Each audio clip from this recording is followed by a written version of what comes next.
bad driver. So these guys seems to be good. They are doing really well when it comes to simulated driving. And again, it's another title that has been very popular in Sri Lanka. We have had more and more players coming each and every year to play project cars. And right now, today, they will be playing on the simulator. So they have the actual gear shift, the pedal shift, the pedals, the steering wheel, the racing chair, the whole works. And of course, I'm going to head into the SLT merchandise area where they are giving away SLT merchandise. They have caps, they have badges. I think they had a couple of other things as well. I'm not entirely sure. Yeah, so they have a really nice SLT eSports cap. So if you want to be recognized as an eSports player, as soon as someone sees you, head on over to the SLT merchandise stall, grab yourself a SLT eSports cap, or whether it's a badge. They have really nice badges, wristbands as well. It's really nice. I mean, as soon as you see it, someone is going to be able to recognize you as an esports athlete in Sri Lanka. And SLT being such a huge contributor to esports in the country, anyone is going to know the name. And we have special, they have a wristband as well. Wristbands have been quite popular over the last few years, and this has the SLT Esports Championship, if you can see on it, to basically marking yourself to have participated in the tournament. So if you are interested, head on over to the SLT merchandise store. It was their first day today, and they had the first day sale today as well. So they've been having sales throughout the entire day. A lot of things on offer from SLT, and they have their routers on sale as well, among some other merchandise. The routers do have a special discount today, so for anyone who has a mega line connection, they can upgrade to a fiber optic connection free of charge, if I'm not mistaken. And they have 100 GB offers for the people who are already using mega line connections. So there were a lot of gift vouchers, a lot of offers from SLT for the gaming, for the esports athletes gathered here today. So if you want to upgrade your connection, if you want the best possible connection in the country, SLT fiber is the way to go. So head on over to the SLT stalls. As soon as you enter the gaming arena, you will be able to see the stall onto your, as soon as you walk in basically, and grab yourself the best possible connection in Sri Lanka, which is the SLT fiber optic, alongside some merchandise as well.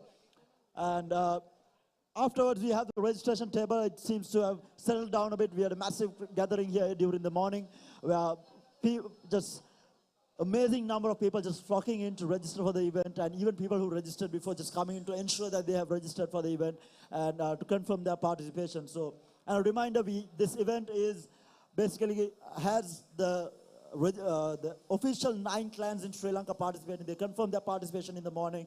If you were there, if you were here for the opening ceremony, you would have been able to see the 9 clans in Sri Lanka confirming their participation for the tournament and saying that they are here to win it.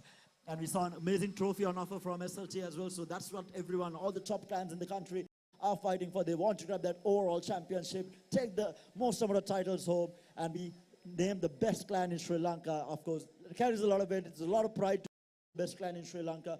And it's going to be interesting to see who is going to be taking away the title this year. I think it was a PNX over the last few years, so we might see a different clan come up this year. It might be a repeat from PNX, or it might be another clan. We will have to wait and see as the days progress. So today is just the first day. We have tomorrow and day after as well. We have a cosplay competition happening tomorrow as well.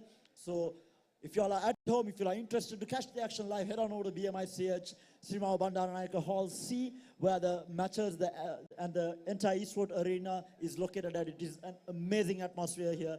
We are just waiting for the next match to start, and I think the refs are in the process of getting the next match set up on stage. So we will be there shortly, and right now what you're looking at the screen is the main stage. A huge LED wall. We have the best possible gaming PCs. We have gaming chairs, next level gaming headsets. So it's basically an international standard main stage that the players have been given to compete at. I mean, it's the first time from SLT. They've been upping their game each and every year, which is amazing to see. It's not every year it's the same thing. They are doing more and more, and we have basically player cams, which gives you the instant reaction of the players while the match is happening. I mean, we're talking about international standard tournaments right now, and hats off to SLT alongside Game.LK, who has been doing so much of work for the country's esports talent to make sure that esports is recognized as the sporting title in Sri Lanka. And recently, the Sri Lankan Esports Association managed to basically register esports as an official title with the Olympic Committee, and they're pending approval from the Ministry of Sports as well. So there's a lot of things happening to make sure that esports in the country goes forward. It's the next best thing in the world. I mean, we see tournaments with $22 million of prize pools just happening all around the world. I mean, it's a lot of money on offer for anyone who is good enough and who has the commitment to go there. So do stay tuned in. We will be back with more action-packed gaming coming your way here at the SLT eSports Championship 2018.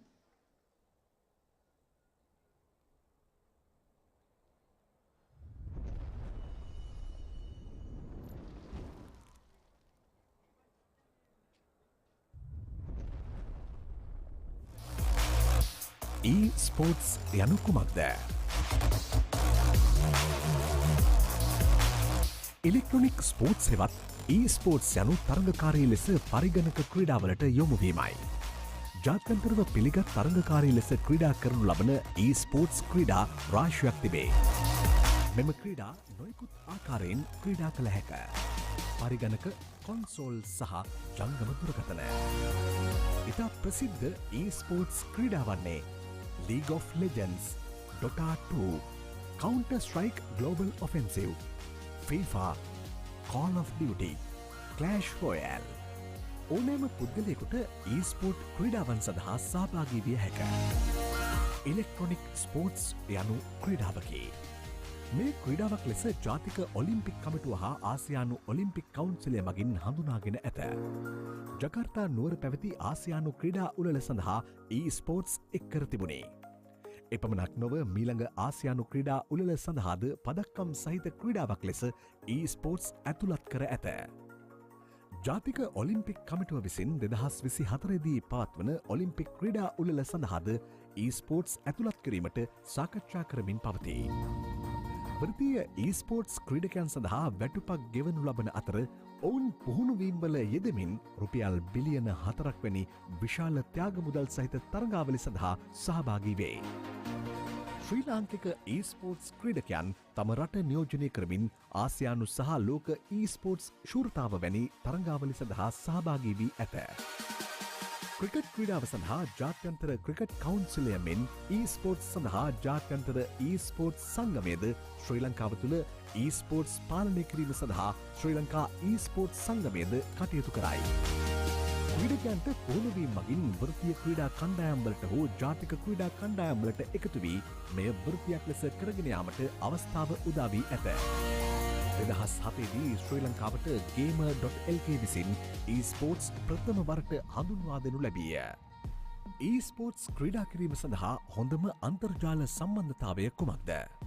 ශ්‍රී ලංකාවේ අංක 1 අධිවේගී broadband ජාලය සතු ශ්‍රී Lanka Telecom සමාගම විසින් හඳුන්වා දී ඇති SLT බ්‍රෝඩ්බෑන්ඩ් සම්බන්ධතාවය තුළින් eSports සඳහා අත්‍යවශ්‍ය අවම ලේටන්සි අගයක් සහිත ඔබ සඳහාම වෙන් වූ විශ්වාසදායි අන්තර්ජාල සබලතාවයක් සපයනු ලබයි.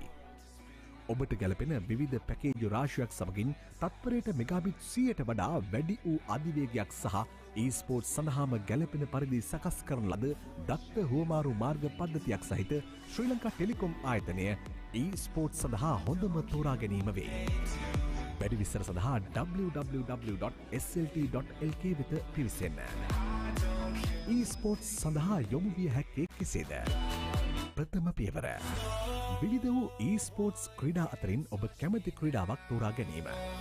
දැනට ශ්‍රී ලංකාව තුළ පිළිගත් ක්‍රීඩා 11ක් ඇති අතර සෑම වසරකම මේ සඳහා අලුතින් ක්‍රීඩා එකතු වේ. මෙම ක්‍රීඩා පිළිබඳ වැඩි විස්තර සඳහා eSports.lk ranked-titles වෙත පිවිසෙන්න. දෙවන පියවර.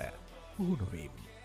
අන්තර්ජාලයට පිවිස අනෙකුත් ක්‍රීඩකයන්ට එරෙහිව ක්‍රීඩා කිරීමට යොමු වන්න. වෙනත් කණ්ඩායම් සමග ක්‍රීඩා කරමින් විවිධ වූ ක්‍රමෝපායන් පුහුණු වීමට යොමු වන්න. එපමණක් නොව තමාට ආවේනික වූ ක්‍රීඩා කුසලතා වර්ධනය කර ගැනීමටද යොමු වන්න. තුන්වන පියවර. ශ්‍රී ලංකාව තුළ පවතින තරඟාවලි සඳහා සහභාගී වන්න. තරඟාවලි තොරතුරු සඳහා www.gamer.lk වෙත පිවිසෙන්න. හතරවන පියවර. යාළුවන් සමග අලුත් ක්‍රීඩා කණ්ඩායමක් ආරම්භ කරන්න. නැතහොත් දැනට ශ්‍රී ලංකාව තුළ පවතින ක්‍රීඩා කණ්ඩායමක් සමග එකතු වන්න.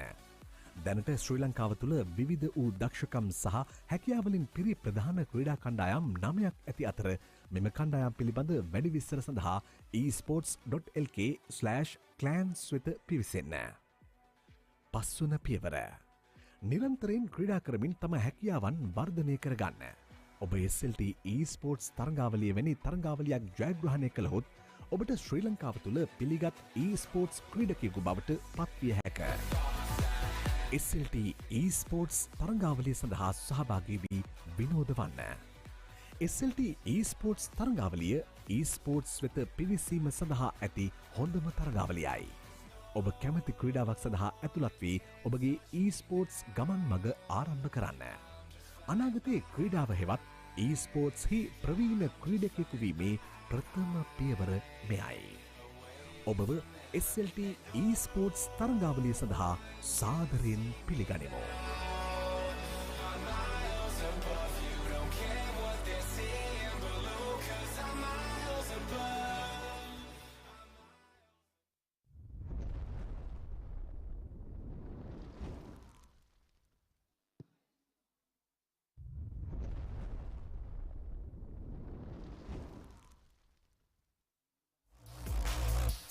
eSports යනු කුමක්ද?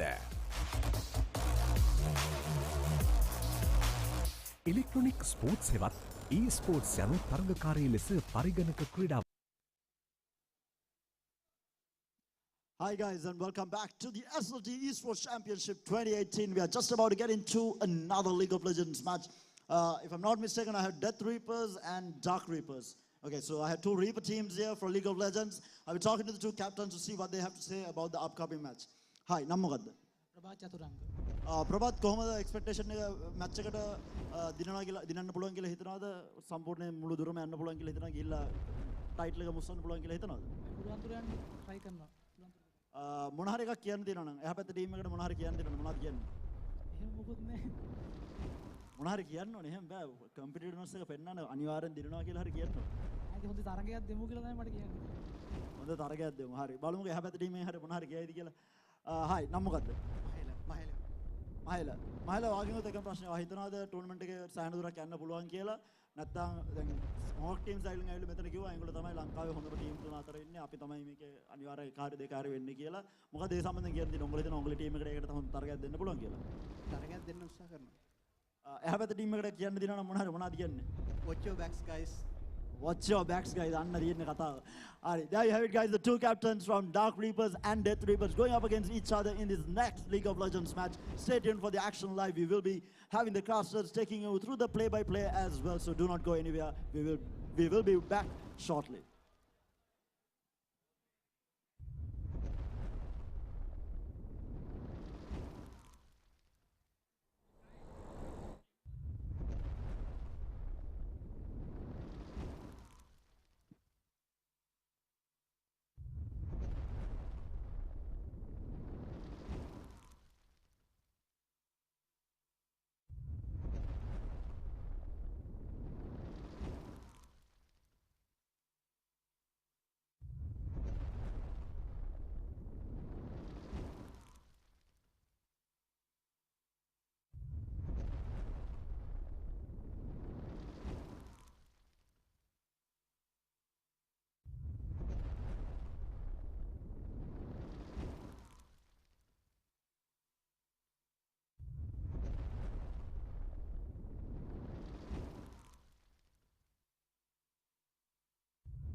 All those who have registered for Fortnite tournament, please approach the Fortnite area.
SLT ada hita dini si maga penwa eSports SLT jaya namen balagan wa pratiwadi sama kekara kekara mana sepupu tu kara tarang kekara pura kami jaya namanya abimani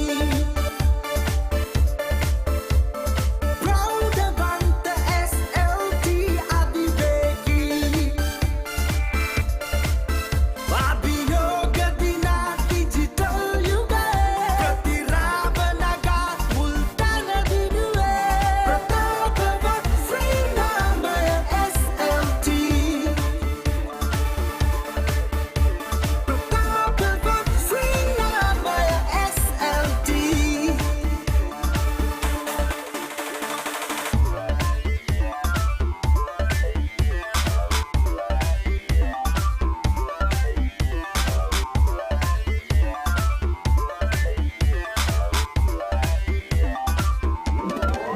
Yeah, තිබුණත් sports රට වටේ එක එක මේක නියම eSport hit එක හැප්පිල බලමු කවුරුද champion SLT eSport champion බාධක කෙතරම් ආවත් එකින් එක ජය ගන්නවා නියතයි challenge එක මොලෙන් aim සරසේ game එක කාටත් නොදෙවනි SLT name එක ප්‍රතිවාදීන් සමගත් කරද කර මනස පුබුදු කර එකට තරඟ කර දස්කම් දැන් රැව්දේ රට වටේ SLT eSports හදවතේ yeah. Mindful of glory are all set. High speed connectivity at its best. East or west, SLT is the best. If gaming is a passion, you know the rest. Pura kami jaya namanya abimani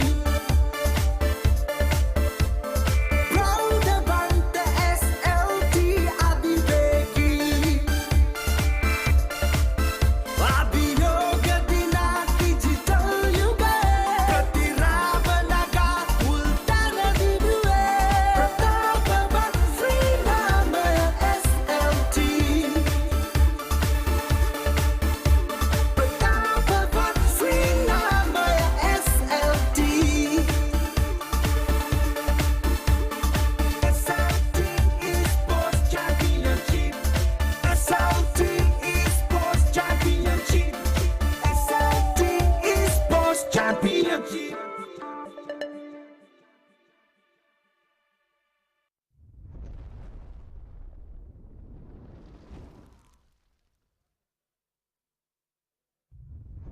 All right, ladies and gentlemen, we are live with the second League of Legends match.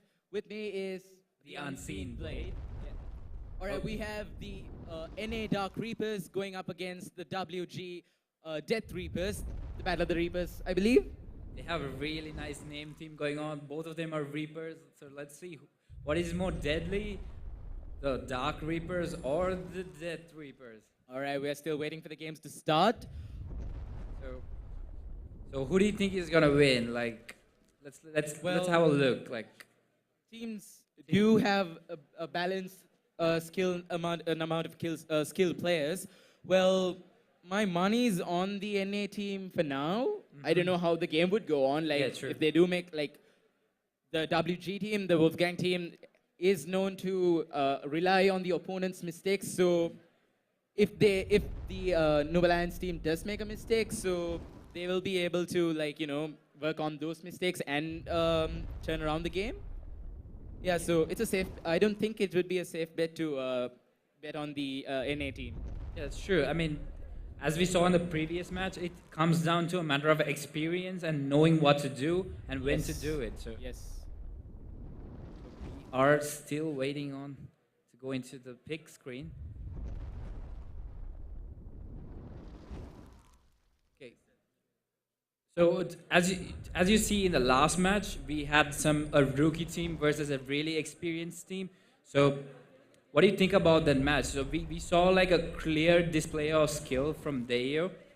Yes, and I mean, clearly they dominated that game, but I mean, they did have. I mean, Echo Folks did have their moments. I mean, they did have their moments, but it depended all on the skill and the experience of the highly experienced team of Team Deo. I mean, Hades was playing. That's true. That's true. I mean, we did see them like holding on to the game, and they didn't give up. They tried to make a comeback, but But I mean, what they did was, I mean, to counter Shivana, what they did was they secured the dragon the moment it came up. I mean, level 5 Ovik did the trick, and from then on, it was Deo's game after true, that. they had a really perfect execution. See, they always split into a 3-2 push. So whenever 3 people are in top pushing, getting the turret, there's always 2 people getting a dragon or doing like another push in They were bottom. securing another objective, So yeah.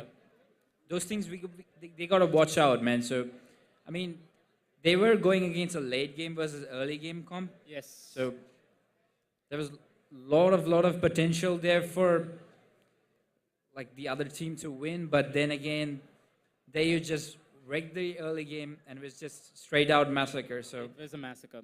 And shout out to SLT for sponsoring this event and to Gamer.lk for organizing this event, bringing in gamers from all over the country to one place, to all these, to give you these exciting games, ladies and gentlemen. Yeah. And we are still waiting for the game to start. Yeah. And true that I also want to add on SLT has the stablest ping there is. Yeah, they do. I mean, as a league player, we all want stable Yeah, ping. we like- do. I mean, I raged in a lot of games because of unstable ping, man. And Yeah, true. that's just, Yeah, that's it messes with your head. Yeah, I mean, with fiber, we get to have that stable ping even though someone else is using the internet at our home. So Yeah, it's a sort of really helpful thing, you know. it is. So I still don't know the reason they're not starting the game.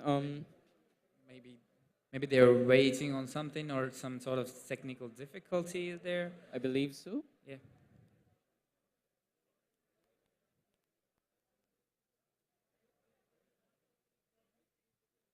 I believe they are rearranging their pick order. Maybe they're trying to get the perfect pick order going on. Yeah. So what do you think about the worlds? Like we have. I mean, we have, for the first time in like, I don't know, 5 years maybe, we have Fnatic going up against, I mean, a European team going up against a Chinese team. Yes, indeed. It is such an amazing. Yeah, match, I man. mean, this year's Worlds was like a series of upsets, man. I mean, you would never expect the previous world champions to be knocked out of the group stage, right? That was really sad to see SKT go I mean, back. rip the pick'ems, right? Yeah.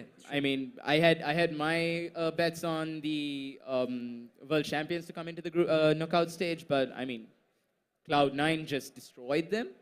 True. I mean, for me, it was so sad to see SKT go off, even though like Faker performing his utmost best. He was even the first in Korea during like 2 months back. He was first in Korea. He was grinding hard, and also we had Bang in the bot lane. But the problem was they were struggling to get their team sync.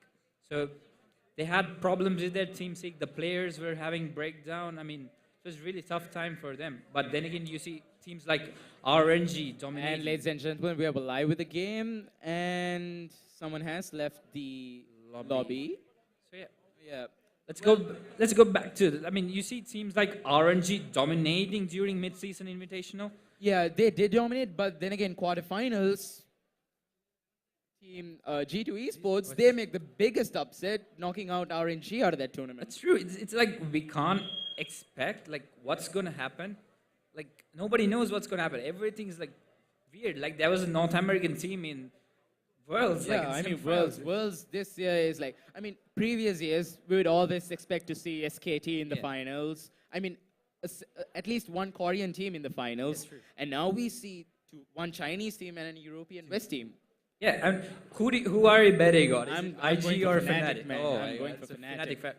But I mean, we do see like Shy, the top laner of IG, was like, he was boasting around. He was saying that there's no one left to beat him on the tournament. So I that was mean, like, He can be him all he wants. I mean, Vipo's gonna just smash him right there. true. That's true. We did see Beepo's like Victor there. He was Yeah, I like mean, dominating. That was dominating right there, man. So, and we also have like, yeah. So Fnatic was there. So what are you expecting? Like, is it gonna be what are you betting on? Is it gonna be like a 3-0 match or 2-0 match? I'm Like, gonna go with 3 and a 1 just to be on the safe side. I mean, IG is actually a pretty good team. Yeah. So they'd get one match win and Fnatic would just dominate them in the rest of the games. So all right, you are a Fnatic I fan. am a hardcore Fnatic fan, man. So And I believe we are live with the game. We are still on the banning phase. Time for Wolfgang to make that ban. we are on the first phase of bans. We are waiting for the first phase of ban to come in, and that is a Darius ban. So we are. And the first ban is the Darius. I mean, a huge pain, right? He is a huge pain, and him getting banned is like quite, Yeah. yeah. Sure that. And then the Katarina ban. I mean, that is confusing. That is. I mean, we haven't definitely seen any Katrina, and there goes the Zyra. I mean, a huge pain when she's in the Yeah. bot lane. I mean, a huge amount of poke being given. I mean, my friend, he's an ADC, and every time he sees a Zyra support, he just goes yeah. crazy, man. It's true. It's odd. We did see Deo's bot lane put a display of what Zyra can do in bot. Yeah. And So- the Urgot ban being one of the signature pocket picks of FV Venom being banned away, and the brand, I mean, yeah, he's really good in team fights and everything. So I mean, the Dark Reapers are focusing on the bot lane, I guess, with Brand ban and Zyra ban. So it's more focused on the bot lane. Bot lane, and yeah. I mean, the better bot lane wins, obviously, and there comes the Jinx ban. So yeah, Jinx ban. That's A pretty late game champion has yeah. damage as well. So maybe they are banning their, one tricks or something, and we have a Brome. Rom being picked. A really good support, actually. I mean, can stop most of the Indeed. projectile damage that's coming in. He's like a miniature Yasuo. Yeah. But then again, like It's not as cancerous as cancer as Yasuo. Yasuo. Yeah, we all can agree Yasuo is We so can all, cancerous. we can like, all I mean, agree. So are the players, man. Yeah, we agree on that. Like, okay. So we do see a severe, pick, Severe being picked. but like, Really good pick. I mean, in team fights, late game team fights, man, you just have to do a W and a Q. That's it. You get and the Jax pick right there. But I'm a little worried about here because they do have Lucian open on the other side. Yes, Rome they do. Lucian can be very much a pain. That's a really good matchup right there. So I mean, And a Graves hover up there. so I mean, they are focusing on the late game. Dark Reapers are. So let's look at it. We do see Amumu, who is like has lots of pressure early Yeah, game he and lots does of have a damage lot of pressure late game and, too. and a lot of CC as well. Yeah. In team fights, you just have to pop that ulti. That's a route right there for 2 seconds. And a Garen pick. I mean, Yeah. Yeah. I mean, it's a Garen, but we're not. Jax can still go top Yeah, he and could- he jungle could as still well. finish So top, there yeah. should be like a mini rotation there. But and the we- Nautilus pick in the last. so I believe we have seen their bot lane, and yeah, we are waiting on the second phase of ban. And LeBlanc being banned. LeBlanc, a champion that was played in the Worlds a lot. We've seen LeBlanc a lot this Worlds. And Yasuo, Yasuo. I mean, why not? Why not? Yeah, yes, sir. I mean, talking about LeBlanc, she is very scary once she's ahead. It's Yeah, she it's a is. massacre. You can't go anywhere. ADC is like and a signature Diana pick from the side of WG. I mean, targeted bans most of the time here. Yeah, that's pretty smart on a way. Like we did, I mean, targeted bans are better, fact, rather Better than going for the wombo combo Yeah. picks. Yeah, we do see talent ban. I mean, I believe one of their mid laners do Yeah, play so- Talon. so yeah, as you said, they're mainly focusing on their banning their picks and stuff. Yeah, a Cho'Gath pick, but I do believe Garen counters Cho'Gath, right? Yeah, I mean, it's it's more like a 51%. I mean, it's mostly comes down to skill Yeah, it mostly comes down to skill, yeah. So- And the timing, yeah. and timing. Since both of them has like a fairly equal sustain, but Garen has a slight edge over sustain since Yeah, he he doesn't use any mana, and we have a And Lucian. we have the pick. Lucian Brom bot lane. We Yeah, predicted we it. predicted it. Yeah, Yeah, we that was predicted pretty it. much It was open. accepted. And then we have a Zed. Zed?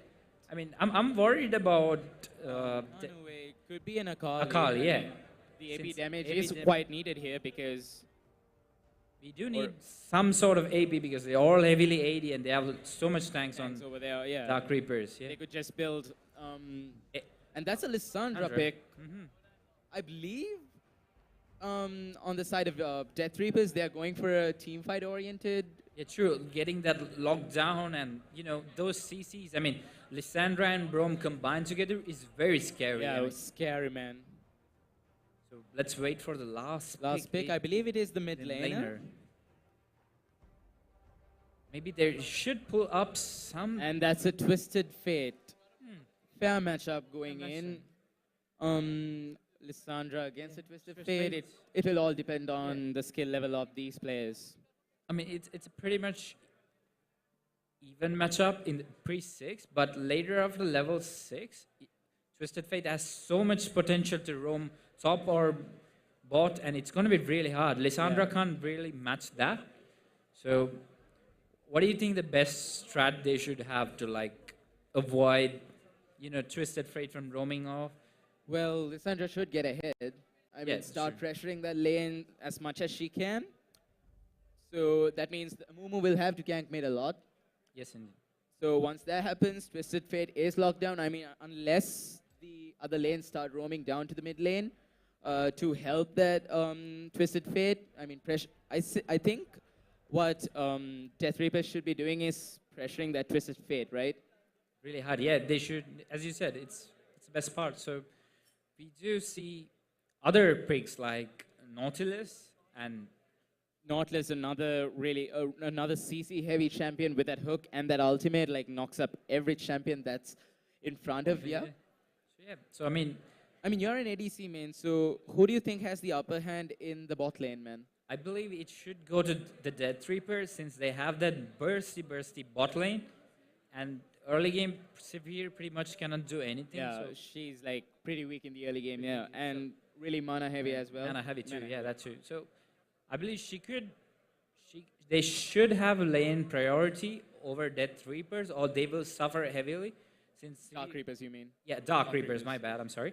So It's confusing, It's man. confusing. It's confusing. It's like too much Reapers in one game. Like, I know, right? I mean, So we'll see who'll be the team that reaps out the Yeah. victory. Who'll reap out the Nexus? who is the Alpha Reaper? Who Let's will find be it. the Alpha Reaper, Alpha yeah. Reaper team. So many Reaper puns, Us, man. yeah. We could do this already. We Like, could do this all day. Then So I we- was going over the schedule and the draw. Yeah. I mean, there were more teams with the name ending as Reapers. oh my God, that's I gonna be. mean, there were like 3-4 teams, man. All right, so we should have like a miniature tournament going on for Just the Alpha Reaper. Just to find out who the Alpha Reaper is. So, is it like a trending stuff? Like everyone's being a Reaper and all. I don't know, man. I don't know. So I mean, I could see like the Death Reapers have like a good team fight comp, but I'm pretty confused about Dark Reapers. They are having like a skirmish pick where you excel in like 3v3, 3v3s and 3v3s threes and yeah. stuff. So So what Dark Reapers should be doing is they should be going for like a 3-1-1 push. Yeah. Instead of picking team fights. team fights, yeah, that's true. But in the when you see in the other hand, their late game is very, very scary. Their late game is super scary, man. I mean, you have Jax, you have Sivir, and you have that Cho'Gath. I mean, he gets huge in the late game, man. Yeah, he just walks in middle of you, and I don't just think you doesn't can do care. anything. He gives zero damns about what's happening. He just goes in, and he'll just chomp down on that ADC. He'll be like, get over here. Yeah, And he just feeds the ADC, and ADC is like, where is my health going? I'm like, okay. So it's gonna be, and we do have a Jax too in Dark Reaper, so it's gonna be scary late game. I mean, if I was Death Reapers, what I'll be doing is we'll try to push, like pressure all the lanes, and try to push, like get snowball really hard, Snowball dude. really hard, Snowball yeah. really hard. I mean, because once you go into the late game, there's no chance for them. But then again, they do have a Garen and they do have that Amumu. So it's like, I mean, in the top lane, if you look at it, we have like a Garen versus a Cho'Gath, and you see like both of them have silences. Yeah, that's silence is silence. So everywhere, man. it's like who silences who first. I mean, Yep. it could be Cho'Gath because he can always, He has silence that AoE is silence, so yeah. So let's talk about the runes bit. Like, let's start off with top lane. We have Garen with going on the Grasp of traditional Grasp of Undying, yeah. and Cho'Gath is running Grasp of Undying too. As well, yeah. I mean, shout out to Black Sky. I mean, he was the one casting here in the previous game. Oh. And we're off. We are in the game. So one difference I noticed is that King of MOBA, who is playing Twisted Fate this game, is running Flash and Flash and Ghost. He's running Flash and Ghost, yeah. So what do you think his plan is with Ghost? And I have no idea, man. I mean, he's trying to stick to I'm a cutie pie's theory of if the enemy doesn't know what you're doing. I mean, if you don't know what you're doing, the enemy is not gonna have a single idea on what you're doing. Such wise word, man. Wise words, man. So we are approaching. They are guarding the gates of Are the they jungle. gonna like start an invade early on? I don't think so. Both the teams are like guarding their entrances, and Yeah. I don't think any of them are gonna invade. Like, Yeah, but then again, they do have a Nautilus, so yeah, they could invade. they could, but they opted out of it. But I mean, it's best if they don't invade because they have Brom and Lucian who are Who are really, they're a real pain, man. like the most scariest part in bot lane is once they get to level 2, Lucian could instantly pop that stun on you. Could pop that stun, yeah. So mid lane is really different matchup here. Let's look at their items. Like Lissandra is running Corrupting Potion. Yeah. While the Twisted Fate right over there is running a Dark Seal. Yeah. So what do you think Twisted Flame is planning? He's going for a Dark Seal. He's confident that he could get the kills. He's like really confident right there, man. I mean, you don't see a Dark Seal every day as a beginning item. So I believe he's like confident. He's really confident. He's gonna be like, I'm gonna dominate you the entire game. And if he does manage to do that, I mean, he can start roaming bot lane, and he's gonna be a real huge playmaker. If he does get ahead. Yep. We do see Jax approaching mid, but Jax is Oh trying yeah, to Jax is going for that level 2 cheese gank. He is going in. He is and going in. He gets that goes stun down. off. We could be Double looking at and that's a flash burn from the Lissandra. That was well played by Jax. He just jumps in with the counter he strike jumps and in stun. and he gets that stun off. And they chain the stun too. So it's really well played by them. The flash is down. Lissandra is under a lot of pressure. So we are looking at bot lane. So what do you think is going to happen in bot lane? Who's going to win? Like, Bot lane, I do believe that the Brom Lucian does have the priority. They do have the lane priority, but it's a Nautilus against it's a Nautilus and a Sivir, man. yeah, And they have hit level 2, so we could be expecting a lot of we could be expecting the engage soon. so yeah, and we do see that Cho'Gath having the upper. dominating. I mean, like pressuring on that Garen. I mean, he's already half health. And yeah, we do see like heavy pressure put on him. And I believe mid is also taking a heavy hit. You do see that Lissandra is chunked to off and Twisted Fate is healthy. So Yeah, Dark Seal doesn't seem like a bad idea now. I mean, he is showing off that he is confident. He is could confident. dominate. I mean, good job on that. Yeah, and the big problem Lissandra is going to face is that the wave is going to push in so hard because And Twisted Fate is going to have taken to quarter health, silences the Cho'Gath.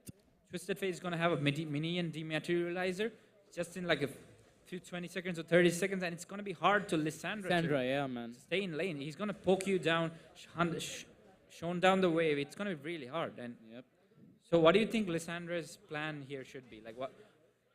Lissandra, I think, should be playing it safer. Like, I think the captain has already told her to play safe. I mean, she's under tower right now. Yeah, play it safe. Expect for a gank, I believe. Yeah. My only concern in this game is that Amumu is not making those early gank. But Yeah. so, I mean, it's hard for him since the lanes are pushed in. So, but even though, yeah. He is roaming around the river. Yeah. Could be going to the mid lane.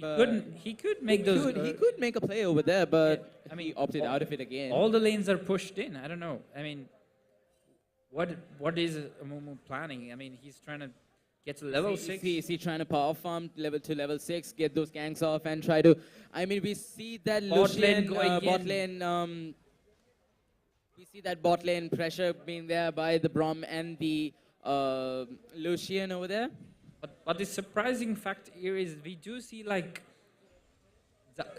Dark Reapers come out in top, and the trading part, you do see they have Yeah. more health. Yeah, and, they do. And we do see And we do Amumu see the going. first gank by Oh Amumu my god! misses that, The bandage shot just misses, and Cho'Gath smartly just. gets out of there, and here comes Jax could be coming top as well, but Amumu comes back to safety. But the problem here is that Lissandra doesn't have lane control, so Twisted Fate does not need ult. He could just walk could to just bot. walk up, yeah, man. So yeah, I mean, and there And goes yeah. another gank, but Lissandra just, Lissandra just roots, yeah.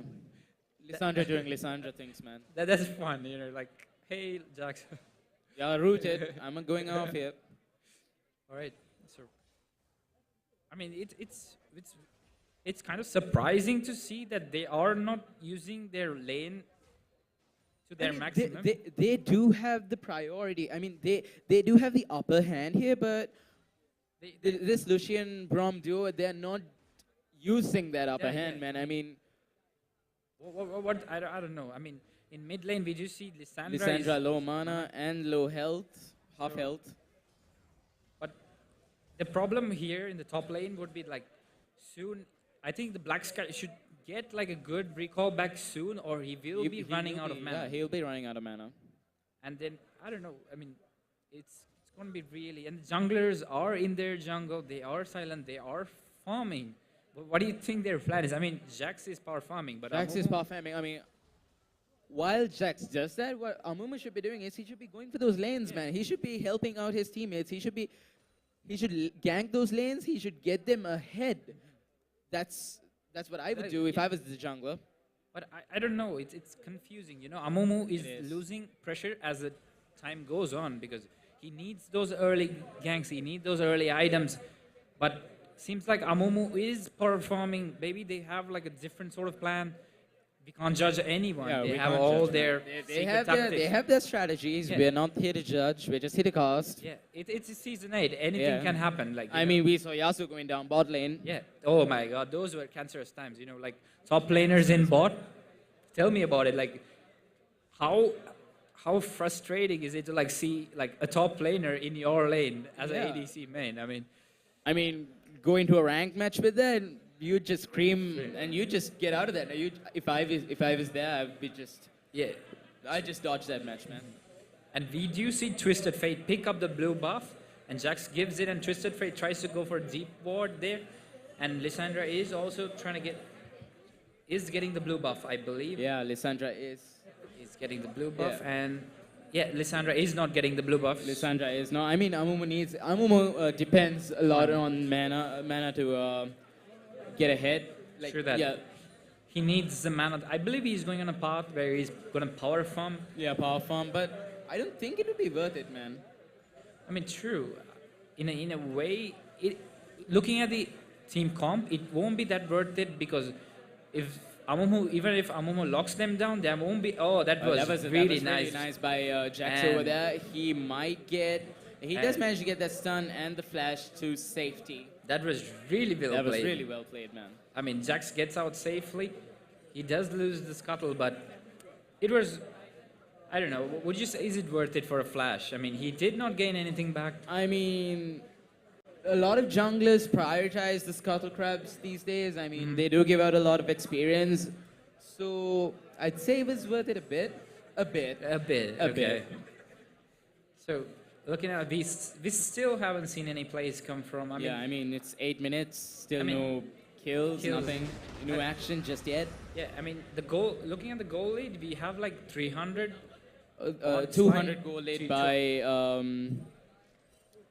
The Dark the, Reaper. the Dark Reapers, yeah. Oh, we see We see Lissandra, Lissandra coming in. and There's Amumu, nothing. Nothing, I guess. Nothing. I mean, the players seem really confused. of Confused? what- I mean, miscommunication. miscommunication going on. Yeah. Amumu, I mean, that's another key factor, man. Communication is something that you really need while you're playing League of Legends. so that's true. We do. And that Sandra comes goes- in, gets her root down, and And- Twisted Fate comes out in that. Twisted Fate comes out in that little. Yeah, he comes out on the trade. It's He like comes out in that trade. whatever like Lissandra has planned, Twisted Fate like already knows Yeah, what's he going to already happen. knows what's going to happen. It's And like- he already has a Sheen, and Cho'Gath gets silenced and quite a bit of damage Yeah. from that Garen. Yeah, so this is what I said. Whoever is going to get silenced first is going to win those trades in he's top gonna win lane. those trades. But in sustain phase, it's like if you leave them both like for 2 minutes, they just heal back. Yeah, they just heal back, man. So it's like, And that's a nice hook by there by the Nautilus. this is one of the far most. I mean, so it's confusing to me. It's like the person who's supposed to be ganking early is not, and the one While, who is. while the one who's supposed to be power farming is the one that's making plays all over the Yeah. map. So it's like it's dynamic. It's like something unexpected. Maybe they are is. planning something new. I mean, who knows? It's Season 8, You can't judge anyone. and we're seeing the first Drake being. Go in, and they are going to Yeah, pick they're up Cloud. picking. I do believe the Dark Reapers team. Oh, There my was a God. nice hook. There was a nice engage right there, but I believe the Amumu will get slain by the Sivir. Lucian gets the kill onto Jax. I believe he will be getting a second kill as well. No, he does not. Lucian doing a lot of damage over here. One more to attack would stun and gets the shot down. 2 for 2 going on the side, and that's the Twisted Fate doing a lot of damage, but he gets slain by the Garen.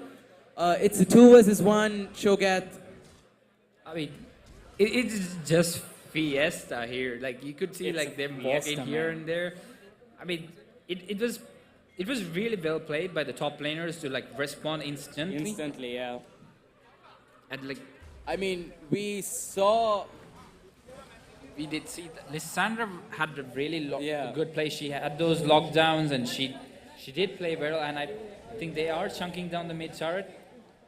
So I mean, the bot lane is really balanced because they both have the same amount of kills and almost the same amount of farm. but as well, yeah. It's slightly favored towards Severe because she does have the Berserkers completed. So She already has the Storm Rays as well completed, and on the side of Lucian, he does have the Blade of the Ring King completed as well. So yeah, and Garen has the other kill in that team, so it's gonna be hard for Cho'Gath. Since Garen is actually ahead here, I mean, look at the build that Garen is running. He's trying to run lethality. And Amumu we gets do caught s- out here. We do see a counter strike going on Amumu, and it's stunned, and they are chasing Amumu. He but does Amumu- get that movement speed Yeah. from their scuttle. Oh, He there gets comes the stunned. stun. That was very well played by the Twisted Fate coming in. That was really sneaky. He Yeah, just came that from was behind. sneaky, And man. we are seeing another fight on bot Bot lane going on. That was the and that was the upper hand that we were talking about earlier. Lucian managing to get those stuns really quickly. Managed to pop that ultimate. Another auto attack does it. Double kill for the Lucian. I mean, this is what I was afraid of, the Lucian getting ahead. I mean, well played. It's just outright Lucian out damages most ADCs in the early game. So they he should does. have been really and careful. with the Braum over there, he managed to get that stun off real quick. Very deadly. And we do see Braum sharing some turret shots. And that was... Alright, so we do see Death Reapers coming out in the top. But when you look at the goal lead, it's sort of like It's sort of still in the side of, and here comes Amumu. He And gets that route goes- down. Oh my God, that was a lot of CC onto that Twisted Fate. Now he's doing the job that he was supposed to be Supposed to. doing like 5 minutes ago, yeah. man. I mean, I think they are now syncing to each other, so it's like Yeah, I believe that team fight in the Drake, that team fight that happened inside the Drake, did actually do a lot of, a lot of change. Yeah, I believe- they actually did a lot of change. I believe it gave them the confidence they needed to like move Yeah, forward they with the did. plans. But I believe still they should end it early as possible. I mean, we do see the bot lane rotating to mid, Mid, yeah. and I mean, the bot lane tower, it's almost destroyed, man. the main problem is they do have a Cloud Drake, and all that team gets so much mobility of Cloud Yeah. Drake. You could just roam And here with that Sivir's ult, man, they'd get a huge movement speed boost. So it's like they are able to rotate fast. They don't seem to use it much. Yeah, that's the thing. So we are seeing Severe alone pushing. So this I is, mean, Nautilus is coming back into the scene, but then again, look at the damage on that Lucian, man. yes, he is boasting 4 kills, and he does have like a long sword and a blade, Blade of the Ruin Ruin King. King, yeah. So what do you think? Will the Dark Reapers bot lane will be able to come out in the top, or what is going to happen? I don't think they'll be able to come out in the top. They'll be able to come out top in the bot lane, but during team fights, that's another story right there. And here Oh, comes there goes Lucian another with the, fight. We are seeing the fight. Severe Sivir was not targeted, and here comes Twisted See? Fate. He gets that And stun he's onto gone. Lucian. Lucian gets stunned by. Lucian gets shut down by Twisted Fate. That's the roaming that we were talking about. Yes, indeed, and that was really great by Twisted Fate to lend that kill to Yeah. the ADC. And Severe is aggressive. She's Sivir chasing that is kill, aggressive and gets another kill. I mean, I mean, 3 kills for a turret. I don't think that was worth worth it. it. I mean, they managed to push in the mid lane tower. Now the Lissandra can actually start roaming down, but I don't think I don't think this so. tower would stand a chance against against this We do see assault. Yeah. Lissandra try to come in, but she just, I mean, Yeah. it's a 1-for-1 trade, but thinking on the side of vision, mid lane turret is so important because it's the gateway to your jungle. Yeah, So I if mean- mid lane turret is down, it's gonna be problem. Man. And look at the vision around the Drake, man, from the red side. There's a ton of wards there, and we're talking about vision. I don't see any wards from the side of Yes, indeed. I mean, from the side of Death Reapers. Yeah, I mean, they have to invest more on their control wards because they are really suffering from vision. Because, as you said, the Dark Reapers do have a strong vision control, and whenever Death Reapers try to make a play, they always counter it because they know what you're gonna do. So, I don't think Armacurify's theory is gonna work here because it's not gonna your work map here. is filled with wards. So, It's filled with wards, so yeah, it's not gonna work here, It's man. gonna- and they And are they getting are another Drake. doing Drake. So I mean, it's another uncontested Drake. I believe. Uncontested Drake, I believe, yeah, it will go there safely. Cho'Gath managed to get that feast stack as well. As you said, the problem is with their vision, and Cho'Gath is chasing Lissandra to Lissandra eat her. Like, managed to escape. he's like, a nice ice popsicle is there for me. Yeah. And I mean, it's so satisfying to see Cho'Gath eat someone. Yep. It is, it is. It is. I mean, nom nom nom. It's like Yeah. Especially with that skin, the Gentleman Cho'Gath gentleman skin. Cho'Gath. Oh my god. I mean, as an And- ADC, it's your most frustrating Yeah, moment. it is. And we see the top lane tier 1 tower going down as well. I mean, they are rotating in mid, but Amumu is pushed into the turret, and they are trying to sneak on Amumu, but I think the team fight's gonna break down here. But Team 5 will break down, but they do not have the ADC in the mid lane. ADC is split. The ADC and the Braum, they're split pushing bot lane. They would be able to get that tower as well. I mean, in terms of objectives, Death Reapers Death do Reapers have do the have the upper advantage. hand. but Yeah, they do have the Sivir is advantage. gone- Here oh, comes the Sivir- Braum ultimate, misses it quite a bit. They would be settling in for the kill of the Nautilus. The kill goes on to the jungler. Indeed, I mean, they are losing pressure. Dark Reapers are losing pressure, and Sivir Yeah, gets Sivir caught. could be in a lot of trouble. Gets that auto attack on. She gets stunned. the Garen ultimate finishes it off, man. I mean, she burned all her summoners in here, and it's going to be really hard for Sivir from now on. And Jax And Jax flashes just in comes with that counter gets that strike. stun onto the Brom, but he gets killed, man. I mean, this is what I was talking about. The early game power of Death Reaper's team comp. They have that early game. You can't just dive them. I mean, it was a bit I mean, too early. yeah, that was really bad. That was a really bad call there Yeah, I by the Dark Reapers. It looked like he was gonna get the kill and the reset, but because he was You can't underestimate the stuns from the Brom, man. yeah, that's true. I mean, I believe he was trying to get the stun from, I believe he was trying to get the kill and get the Yeah. triumph stacks in to get chain with multiple kills, but the chain CC just Yeah, the chain CC would just finish him off. Sure, that's- He got silenced. He got CC'd a lot, man. This is worrying a bit because they are losing their lead in. See, the bot lane is suffering heavily and the jungle, and Amumu does have a gargoyle stone plate, and it's going to be really hard to kill him. I mean, Yeah, I mean he's actually built a Bramble West as well. so like Garen is going for the cheese build where you just build pure damage, and Just bursts down an ADC. trust me, it's so cancerous. Yeah, it is. It's the trending build. I mean, he is going for a phage. He's going for a phage, and there we do see him going for the full damage build. So we don't know what he's actually planning. And we do see Sivir going in, trying to jump in, and Nautilus hooks in, but Brom tries to go back, but Brom is caught, but they go in, and they manage to get the kill on, and Garen is stuck in the mid, and Nautilus tries to grab him, and Cho'Gath, they are... They oh, do come out on that in that team fight. Shogat manages to get that ultimate, and look at the size of that Shogat. And he is massive, like, and he has a really awesome skin. Yeah, Like, he does. He does, I mean... Props to that guy Props for to that. There you go. I mean, it seems for a moment that the That Dark Reapers are like, uncoordinated, but... Yeah, but now look at them. I mean, gets that and CC there onto goes that. another... Lissandra gets that kill. Gets that kill onto Lissandra, but Lucian managed to sneak in a kill as well. And Lucian gets stunned. That damage on the Cho'Gath and...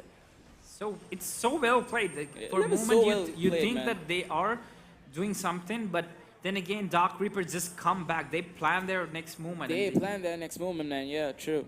I mean, the thing that Death Reapers should do is like, coordinate themselves because they are getting caught on too much. Yeah, they are. So like, as you said, the ward is still the problem. They are like missing so much like control wards. There is only one control ward Yep. by that team. So I mean, they need more vision in the jungle, man. And they need to like get back a bit, and they need to like reschedule they need to like replan everything that they've like planned on. Like if they were planning a strategy, just rethink it. yeah, it's like Team Fnatic. Even though they have like less kills, they are ahead on goal somehow. It's surprising here. And we are seeing Twisted Fate get the blue and Lucian gets the Getting red. buff. So what do you think is going to happen next? Because I don't see any of them moving towards Baron. Baron is still available. Baron is still uncontested. So who do you think is going to like, what do you think their next plan is? Are they going to get Baron or are I they gonna... believe the Death Reapers, they would pressure the bot lane since it has been pushed to the inhibitor turret as well. But looking at the mid lane, I mean, on their side, it's been pushed as well. And here comes Lissandra to get that Scuttle Crab, I believe. Just to get vision in that Baron area. I mean, the problem here is they are letting the game to move on to the late game. Where move on to, sorry for the feedback over there. Move on to the late game, and we do see like a fight going on in top. It's a Cho'Gath gets 3v1. caught out. He gets stunned, he gets knocked up, he gets rooted, and he gets shut down. And there comes the Justice dropping down from the sky. Well played by the team. Well played. The 3%. We do see them getting another uncontested Drake. I mean, While Lucian is actually down in the bot lane. yes, it's sort of... It's sort of uncoordinated in a way because Lucian is around around bot. Yeah, and, he is around bot. and they are gonna lose Baron because They're going to lose Baron because the Twisted Fate does have his ultimate. He casts his ultimate, he gets in, manages to stun the Brom, and here comes the cavalry. We could be looking at a team fight over here. gets that ultimate onto the Brom, and King of MOBA slays the Lissandra ultimate by Amumu. But what just went on there? Yeah, Here oh comes my that God, Cho'Gath. Cho'Gath. Misses that flash. That Amumu missed that flash over there. I believe they would be able to get that's an ace, and they would be able to get the Baron uncontested as well. So this is the problem I'm talking about. Like, for a moment, if you see Death Reaper, they are so good individually, but When it comes to team fight, look at Dark Reapers, man. They're so coordinated. like, I mean, Lucian was in bot side trying to steal Dragon. I mean, Yeah. that was. I mean, he should have been with the team getting the Baron. Baron. I mean, He he does have a lot of damage. yeah. So I mean, it's confusing. I believe there's some sort of miscommunication going on the team. Yeah, you know, it is. There is. they could still come back. The goal lead is not that big, but we do see teleport They do- coming they in. do come, but the it's- teleport get cancelled. Yeah, it's a little bit late teleport, Yeah. but I mean, I believe he just respawned and called Oh, on yeah, that maybe like teleport, that. yeah. we do see 3 dragons on. On the side, and a Baron, I believe one final push would, Mm-hmm. one final team fight, and a really good push would end the game. And look at the size of that Cho'Gath. Yes, oh my god. Late game Cho'Gath, man. Sure, it's gonna get really hard since Lucian starts falling down. He reaches that Yeah. mid game. After that, he just starts falling down, Yeah, and he Cho'Gath, just keeps on falling down, man. since Cho'Gath is scaling massively, he is boasting a 4K health, I believe. He's he almost is. 4K. He yeah. is almost 4K. So I mean, we should see team fights breaking out soon. Cho'Gath has more kills, and he is sort of having the Yeah, righteous. he will be split pushing the top lane with the Baron empowered minions. I mean, you do need 3 people to kill him. That's Yeah, the he do. problem with them. And Twisted Fate is such a huge threat. I don't think their ADC should be roaming here and there. Here and there, because I mean, Twisted Fate has that ultimate. He gets the vision. He just goes in there, gets a stun down onto Anyone. Anyone, yeah. Yeah, so I mean, this is what I was afraid of, because when you have a Severe with Baron buff, you just can't stand with your wave, because Yeah, Severe will be pushing. She'll be pushing, and she has that huge wave clear. It's gonna And be really Amumu scary. coming here, he misses that Q. As I said, they are going for the 1-3-1 push, I believe. Like, Cho'Gath is occupying 3 people, and you can't do anything. Can't do anything. I mean, and the bot lane is just open, man. Oh my god, did you look at the chunk of damage, like Twisted Fate just delivered? It's like, so we do see it. We do see the engage by Garen, gets And- the kill, and I here mean- comes Severe with that ultimate. I But mean- she could be in trouble. I was A flash ultimate maybe would do the job, but she'll be managing to escape because they do have 2 Cloud Drakes. Do not forget about that. that was like a huge miscommunication there, because Nautilus was absorbing a lot of damage from turret, and I don't know what was going on, but maybe a miscommunication slightly. But Jax manages to get that counter strike, and nice kill on Lissandra. But Garen is chasing. Twisted Fate is coming in, but Brom managed to land out. Garen silences and runs away. Silence. This is not going according to the plan that Death Reapers had come up with. I don't think it's going according to anyone's plan. It's so dynamic. It's like changing. Yeah, like man. everyone's like having once in a while a miscommunication, and we do see Amumu coming up to the top lane, and here's Brom as well. Oh. Cho'Gath flashes. He gets stunned again, he gets rooted, and he gets shut down once again. And so, I mean, in a way that Amumu is a great pick, because he is gonna be doing like lots of maximum health damage. Yeah, he So is. in a way, it could counter Cho'Gath, but in this case, he should build tank. So it's Yeah, sort he of should build tank, but he still hasn't completed his Thorn Mail. I mean, yeah. So I we mean, talked about the Bramble West a few Yeah, minutes true. ago, and he still hasn't completed it. So yeah. yeah, I- a 5K goal lead from the side of Dark Reapers. They do have the advantage, even though the kills are the same. I mean, Amumu could go for a Liandry's tournament. Yeah, he It could. would give him so much damage over like tanks, because everyone's tanky that Yeah. team except Severe and And a Twisted Twisted Fate. Fate. I mean, Twisted Fate also is a bit tanky with the Leandrils and the Maracomlian. Yeah, I mean, the main problem is you see Severe, who is so ahead on farm out of anyone. She just has like the most farms in the game, and she is power farming. Yeah, she is, man.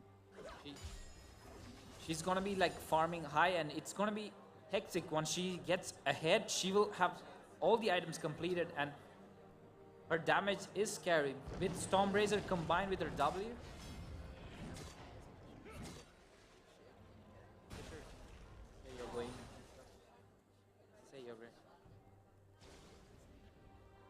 Say I will be leaving. Yeah, Unseen Blade, I do have to go right now because I have a match for myself as well. So, we'll see the end of these two matches in a bit.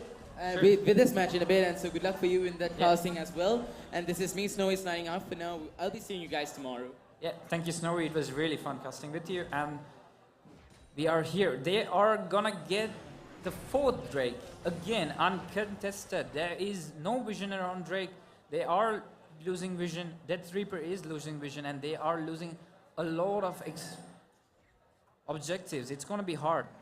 They need to get the vision up. They need to buy those control wards. They have to invest on control wards more, or it's going to be really hard for them. And Amumu is sort of hiding in the bush to trying to get pick off, and look at the size of that Shogun. He is having around 5,000 health, and he is scary.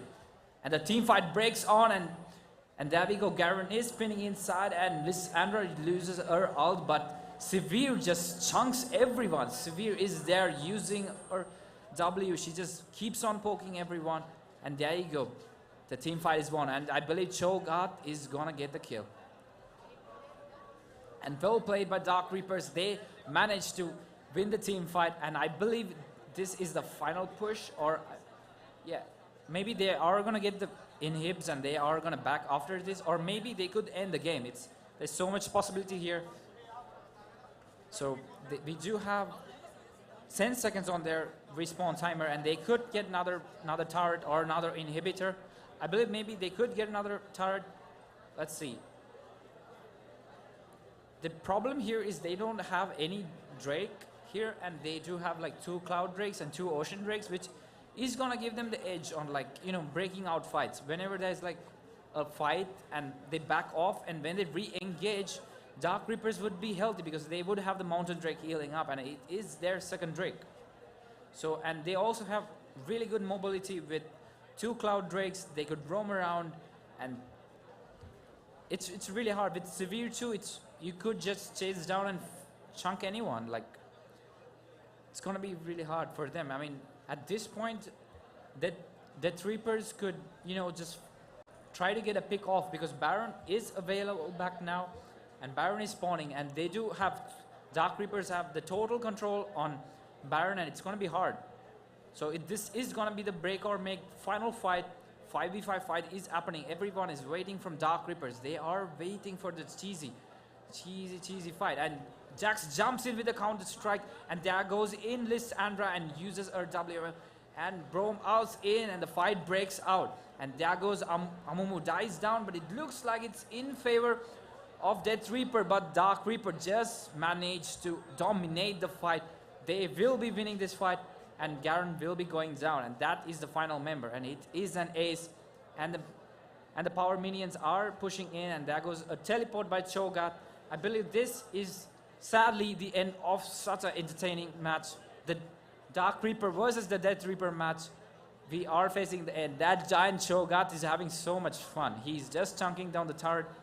I mean, Twisted Fate does so much damage to turret because he has that Lich Bane.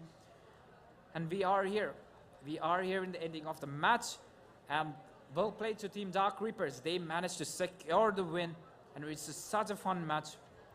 Again, they had such an amazing execution, pulling that late game comp off.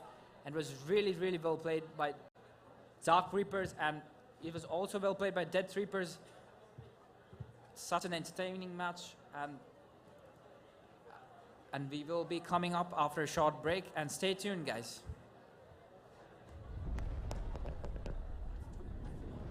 Yeah, and I will be handing it over to the front desk here.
Ramesh, tell me.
Good evening, ladies and gentlemen. You are joining us live for the SLT eSports Championship 2018, happening for the 4th consecutive year, boasting of the largest prize pool ever seen in Sri Lanka for eSports, which is over 1 million rupees in cash money. And right now, I'm at the main stage. I'm just going to be taking a look at the main stage setup, which has been improved to an international level this year. So we do have, if you can see to my right side, we do have gaming chairs specifically for the main stage area, so that the esports athletes who are taking part is going to have the most comfortable gaming chairs and gaming setup that they can possibly have. I'm just going to take a seat and see how good these chairs are. I've been standing for quite a bit of the day. That feels good. It's actually a really nice setup. So these have adjustable armrests, so that players have basically the correct level when they are touching their keyboard, so that it's not either down or too far up, so that they have a very good setup. And the keyboard here feels very nice, kind of mechanical, kind of clicky, so that you have that feedback. So for any or esports athletes who is out there, you need to, they know that you need that feedback when you press a key. You need to feel that you're pressing the key. So these keyboards are also very nice. It gives a little bit of feedback. And we have some really nice gaming headsets here. HyperX, I think it's the Cloud 2, if I'm not mistaken. So top-end gaming headsets. And the PCs are basically running on 1060 graphic cards, some top-end PCs here as well. And you have the player cams here. That's how you have been seeing the players live on screen when they are actually playing, so that you get the action live, the reactions from the players then and there. That's where the excitement is. So a really solid setup here this year. SLT has really outdone themselves from last year, bringing this type of a setup to the esports athletes here, giving them the feel of an international stage. And it has been done up very nicely. The lighting has been amazing. The sounds have been amazing. And also the casters, each and every game being casted really well. We have had a lot of really good games. And next up also, we are going to get into a Dota 2 match, if I'm not mistaken. If I can have the two Dota 2 teams up on stage, if they are ready. I'm not entirely sure whether they are. So I think they are just preparing themselves. I think the two teams are getting ready. So they will be up on stage shortly. I'll try to give you all basically a recap of what they are doing and basically a live feed of how they are setting up for a match. And basically both sides are the same. We have blue chairs on one side. We have red chairs on the other side. And beyond that, we see the playing area where most of the games have been taking place other than the main stage. So main stage, we've been pushing multiple games. We've had Dota 2, we have League of Legends. We'll be pushing in CSGO matches next as well. After the next Dota 2 match, there'll be CSGO matches happening. And tomorrow we'll be having Call of Duty matches as well. So a really nice gaming setup here from SLT. Done up along with, of course, Gamer.lk, who has been pioneering esports in the country for the past 10 to 11 years. They've been doing an amazing job to make sure that esports is what it is today in Sri Lanka. So hats off to them for doing a really great job. And just a reminder, SLT does have their special offers on their broadband connections. For anyone who has a mega line connection, they can get it upgraded to a fiber line. I'm not sure what the proceeding is or what the cost is. I think it's a free of charge upgrade if you do already have a mega line. And the mega line connections themselves are going at a 50% discount. So for anyone who wants to grab themselves the best possible broadband connection in the country, head on over to the SLT stall right there and grab yourself an SLT broadband connection, which is going at a 50% discount. And also we have SLT merchandise, which has been introduced this year, this platform. So SLT eSports platform is a platform where basically it reduces the latency when you're playing against international players. Say for example, like normally online platforms for tournaments have been where you play a tournament, then you have to submit screenshots, and when there are discrepancies, people say that, they won, we won, there are issues that happen. But this process is fully automated from the SLT eSports platform, so there won't be any confusion, and the brackets are done automatically. Everything is just fully automated, and it's a very smooth process from the SLT eSports platform. So anyone who wants to check it out, just head on over to the website and do check out the SLT eSports platform to see what it is all about and register there as well. So for now, that is it from me. We will be getting into the Dota 2 match next. I think it is going to be Deathpack taking on Noob Alliance. I'm not entirely sure of the two team names. I'll be getting to that during the cast, and there'll obviously be really good casters to take it through the play-by-play in the Dota 2 match. So do not go anywhere. We'll be back live with the action here at the SLT Esports Championship 2018.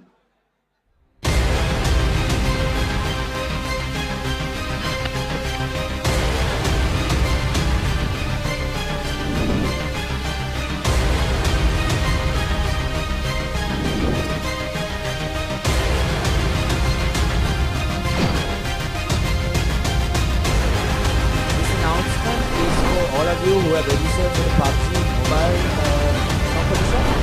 So the backup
I didn't expect Panda Empire to be playing these heroes. I mean, I've seen the Invoker being played quite often because nowadays the Cancer EMP, the Cosvex Invoker is back, so you know it's a very early aggression type of like hero in the sense where you know you get that Spirit Vessel really early and the Cold Snap becomes annoying and you lose all your mana and you can't do anything but watch him chase you on the tower and kill you. Stuff like that. So, but Visage, of course, I'm not too sure. But Willow and Ursa being banned out, pretty decent bans anyway in general because they are pretty strong in the patch itself. Ooh, an Elder Titan. Huh. So this is a hero you don't see too often. I mean, it's good against certain heroes, but I feel like a counter pick, right? Than a pick you pick as. I mean, I don't think it's an opening pick material, but it's definitely good for initiating long range as well as counter initiating. Obviously, the aura gives you quite a bit of help because it removes armor as well as magic resistance. Earth Splitter is a really good AoE spell as well if you know how to use it or if you have set up for it. Panda Empire going for the tried and true. So it looks like it's going to be a first pick Earthshaker because Earthshaker has been very, very popular in these patches. A lot of control, obviously 3 spells that have really good control, a lot of AoE potential in team fights as well. Lion, another hero that's really good in control, but it's usually good with a hero like say Juggernaut or Ursa, anyone with a lot of burst damage, including Monkey King in this scenario as well. So looks like Eclipse is going to go with the Phoenix, so they will most probably try and send the Phoenix in first, get him to get his, like basically cast his spells off, use the egg, bait everyone into hitting the egg, and then use an Echo Stomp, and then just put everyone to sleep under fire and immediately wake up, and then the egg gets destroyed anyway. I mean, it's not the best combo wombo, to be honest. It's like you put them to sleep and they immediately wake up again. So it's. I mean, like initially when I saw it, it looked good on paper, but when I started talking about it, I was like, this is not going to work. It's not the best combo, but it kind of works if you make sure the ET has a good stomp and has a really good positioning of the egg. I mean, it could work in some way. But Panda Empire do have the Earthshaker, and we know that in the Sri Lankan Dota 2, you know the committee, our positioning is lackluster. Our positioning isn't the best. We don't know where to stand in team fights, and this Earthshaker can really abuse that fact if you know how to play it well. Yeah, I mean, there are some really, really good, talented Earthshaker players. I mean, just because of the fact that you have that long-range fissure to set up kills in the mid lane or fissure block someone in your either the off lane or the safe lane. You have so many possibilities with this hero. You can even start roaming around at level 1 itself and still be effective just because of the fact that you can block someone off. But then obviously, like you said, it comes down to how much the player has played the hero and how well he executes. So we'll wait and see how things turn out because most of the time, we do see quite, we even see some questionable plays being made by Earthshakers. That's but true, yeah. We've seen Echo Slam and Blink in, Yeah, a lot of Echo Slam and Blinks in. A lot of cancelled Echo Slams as well. Then we have these really, really weird moments. But at least Earthshaker is one of those heroes who you can just initiate with and not have to, depend on someone to start the fight for you. Like certain heroes. Like Phoenix is very difficult to start a fight with just because if you don't hit your Fire Spirits onto all the people surrounding you, you're just going to go down because level 1 egg is just like 4 hits or 5 hits if I'm not mistaken. So yeah. I like the Spectre ban here. I mean, these heroes are blink heroes, right? You want to get a blink on Lion, maybe a blink on Shaker as well, and Spectre can immediately, erase that factor because as soon as you haunt, the blink get cancelled and they can't counter initiate. So I like the spec ban here. I think it's very well thought out if that was their thought process. But we see a Tusk being picked up. I mean, Tusk is pretty good, but I hope he doesn't get set up in the Phoenix lane because obviously Icarus Dive is really good against Ice Shards, but Ice Shards come off cooldown much faster than Icarus Dive, so that is one potential positive that they do have. Obviously having the snowball save also, but if you miss time that snowball save and just get hit by the egg when you have like 4 heroes in your snowball, that could spell disaster. Or it could be some magnificent play where he jumps in, uses snowball, and gets everybody in while the egg is going off. So he basically saves everyone. I mean, it could be both ways. It could be amazing. You know what I want to see? I want to see a Bloodseeker being picked. I want the Tusk to get Aghanims, and every time someone gets Ruptured, they need to get kicked. That would be fun to watch. Yeah, that would be fun to watch, extremely. I love Aghanim Scepter Tusk. it's ridiculous and fun to watch. Yeah, and the best part is you can even use it while you're in snowball. So that's a really cool trick that was done by Sing Sing. I think when he was stuck in the well, he kicked the putts that he was snowballing to out of the well, and then out of the well, and then kind of just snowballed into him. So we'll see. We'll have to wait and see whether there'll be some top tier Tusk snowballs here, or whether it'll be some disastrous ones like in, was it TI5 where the Tusk initiated with snowball and ended up having 4 allies on top of a cliff? Yeah. That was pretty funny to watch. Yeah, so I like this pick. I think Weaver is a really versatile pick in the meta right now. I like how it's like a counter pick for the Phoenix as well. Like the Weaver is actually really good against Phoenix X since it has double attack and all that good stuff. It has pretty good attack speed as well, so it's like a block pick as well as a really decent pick for the side of Team Eclipse. I mean, usually Weaver is a very versatile pick. He can go in the safe lane, he can go mid lane, he can even go into the off lane. But usually you don't want to play him in mid lane because of the range of the towers nowadays. But you know, off lane is best where he's suited. But safe lane Weaver is also not to be underestimated. Obviously, it all comes down to matchups. But I think in this game it's going to be difficult because they have so much lockdown. And if the Weaver gets caught out alone, like you can even just start the fight with a Fissure because Fissure does not break Lincolns. And then basically follow up with either the Lion Hex or the stun.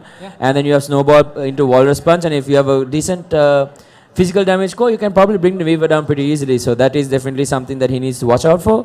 Lot of lockdown. BKB is the item for him. Definitely. I think maybe if I was the Weaver, I think something along the lines of maybe Diffuser Blade, Dragon Lance, BKB, because those are like very cheap and easy to get. It's cheap and easy to get items, and then you get into that core item. Then maybe from there, pick into a Maelstrom or finish off something else. You could even go into that Bloodthorn Nullifier route as well. And I seem to have disconnected. No, I think we are fine. We can just get back into game. Yeah, should be fine. When we see a Juggernaut being picked, what do you think about this Juggernaut? I mean, I don't like it against any of these other heroes on the enemy team. No, I mean, you Omnisash the Phoenix, he's going to Egg. You Omnisash Weaver, he's going to Sukuchi or Time Lapse. And I mean, Elder Titan kind of reduces your armor as well. Like, but I guess just because of the fact that they have the Lion, they're confident with going in for the Jug.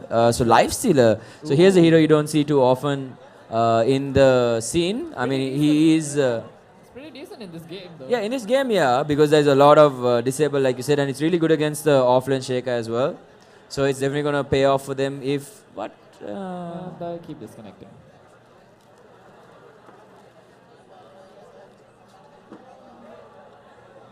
Right, and we're back.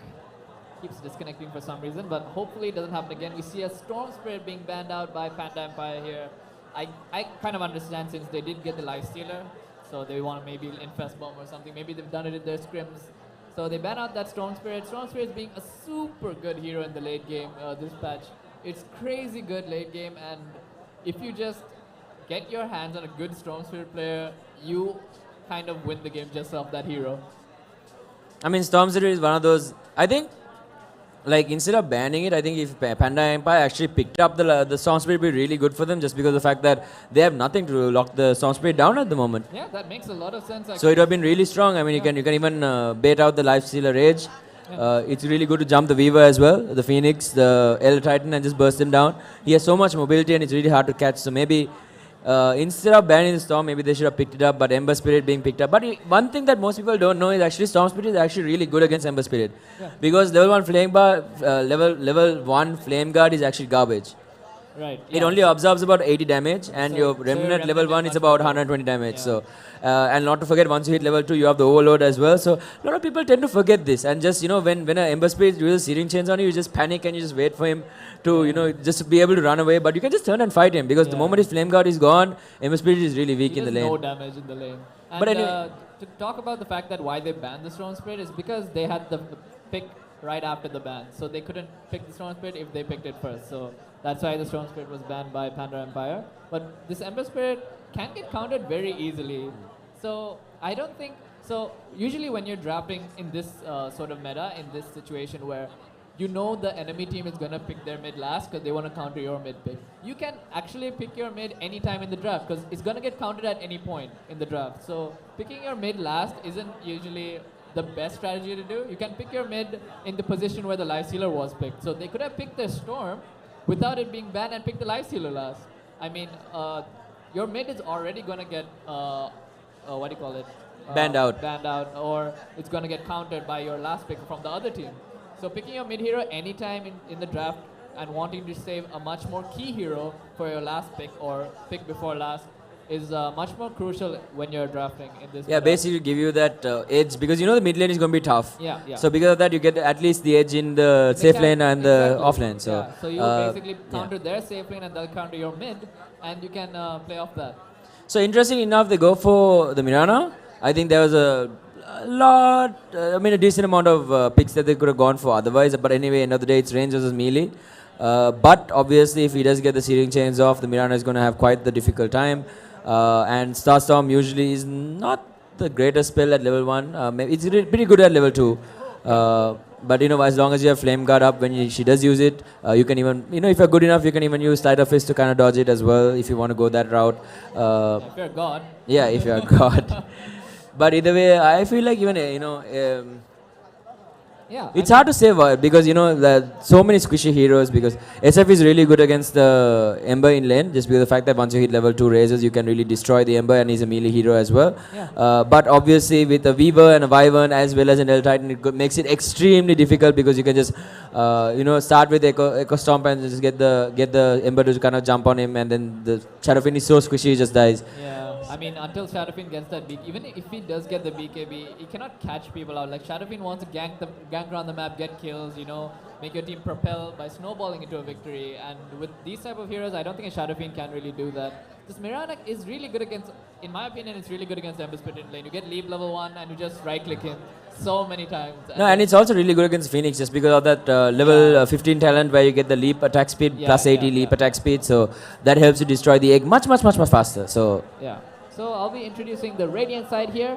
We have Carl on Lifestealer. We have, wait, let me just use the scoreboard here. We have Raider on the Elder Titan. We have Joker on the Ember Spirit. We have Pablo, I think, on the Phoenix. And Mola on the Weaver. Actually, no Mola. Huh. Okay, you can introduce the Dire side. So on the side of the Dire, we have Panda Empire Iskibole playing that Mirana. We have Papadum for you, Rapper. Papadum for you. So he'll be playing the Lion. We have Walking Dead, who is not dead at the moment, but playing Juggernaut. Then we have Raptor. I think they switched names because I don't think it's Raptor playing the Tusk. Yeah. I'm pretty sure it's Papadum for you playing. So there's been a little bit of switch. But either way, Raptor playing the Tusk, and we have Metsu playing that offlane Shaker, I believe. Yeah, it's going to be Metsu playing the Shaker.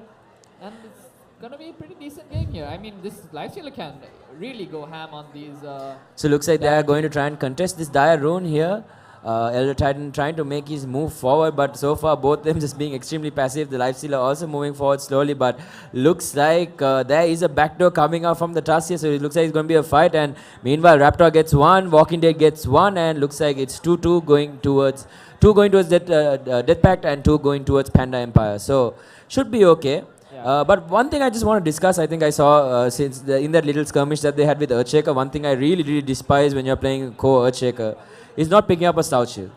I really do not like this at all because I think Stout Shield is such a great value at the start of the game just because if you get hit by every single creep that's there in a creep wave, you take about 80 to 90 damage, and that's like one right click. You don't have armor as a chick. Yeah, exactly. But in the end, taking that many right clicks from just a creep wave, because you need to aggro so much to ensure that you get favorable positioning. Like right now, if he had pulled the creeps, at least he can drag it onto tower and get a certain amount of CS.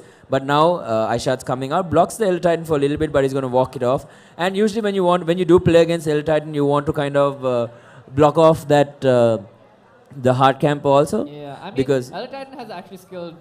This is not how you play the Elder Titan at level 1. You need to get the Ancestral Spirit, stack the camp, make sure it goes through the heroes and the creeps and start hitting people, because you hit for plus 90 damage at level 1 with Astral Spirit, and you can easily zone out these two supports. They're both melee heroes. They don't have a Stout Shield. It's so good against these two heroes. Oh, and we so meanwhile, already first blood onto the Ember Spirit here. We just managed to miss that.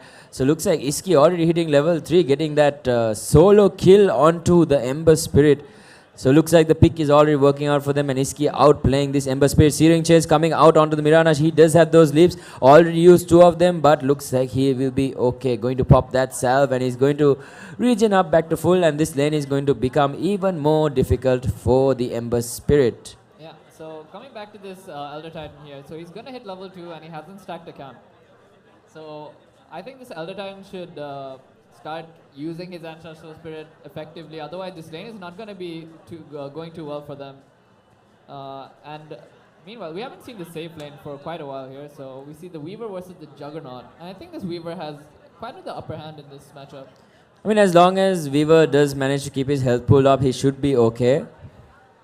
Yeah. So looks like early rotation onto mid lane. The Phoenix diving in onto the Mirana here, but the task is also there. Here comes the snowball. The arrow will not connect. There is no angle for it actually. He has one more leap available. Will they try to go for the Ember kill? Looks like it won't. Oh, Raptor actually managing to get that salve off, so that last right click did not manage to finish off the task here. Juking and jiving, but the last 2 fire spirits actually hit him, and he might actually go down, and yes, he does. So that's 294 gold going towards the Phoenix there. Looks like Ward did manage to spot out. Actually, no, there is nothing there, so should be okay. I wonder how the Phoenix knew. Well, I mean, good player. Yeah, I think this really game, well, really he good outplayed game sense there to figure out that the task was there. He outplayed the task pretty well there. And meanwhile, they've left the Weaver in the top lane to solo against the Juggernaut and Lion, which I think is a mistake. I mean, this Lion should be applying a lot more pressure onto the Weaver, but if he did do that, this Weaver won't be able to even step into the lane. I mean, the Weaver needs some support to be able to win this lane against the Juggernaut. No, but I feel like, Weaver has hit level 3, so he does have that. I usually do get that extra level in Sakuchi, but in this scenario, I'm not exactly sure.